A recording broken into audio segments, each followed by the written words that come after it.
कार्य और कार्य के इकाई मात्रक। कार्य, कार्य करने के लिए बल लगाया जाना चाहिए और बल की दिशा में गति और विस्थापन होना चाहिए।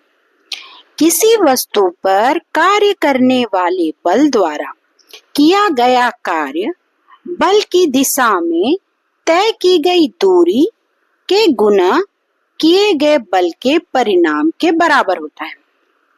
कार्य में केवल परिणाम होता है, कोई दिशा नहीं होती, इसलिए कार्य अदिश राशि है।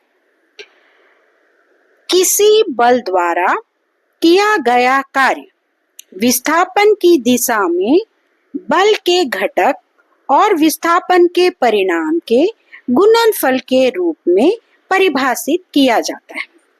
W बराबर F cos थीटा बराबर F सदिश इंटू D सदिश, जहां पर W किया गया कार्य है, F बल है, D विस्थापन, थीटा बल और विस्थापन के बीच का कोण है तथा F cos थीटा विस्थापन की दिशा में बल का घटक है।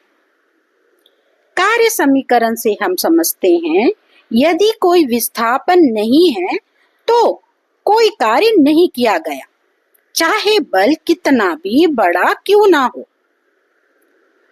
कोई कार्य नहीं किया गया है तो हम संक्षेप में कह सकते हैं विस्थापन शून्य है और बल शून्य है और बल और विस्थापन परस्पर एक दूसरे के लंबवत है। कार्य की इकाई SI इकाई जूल होती है।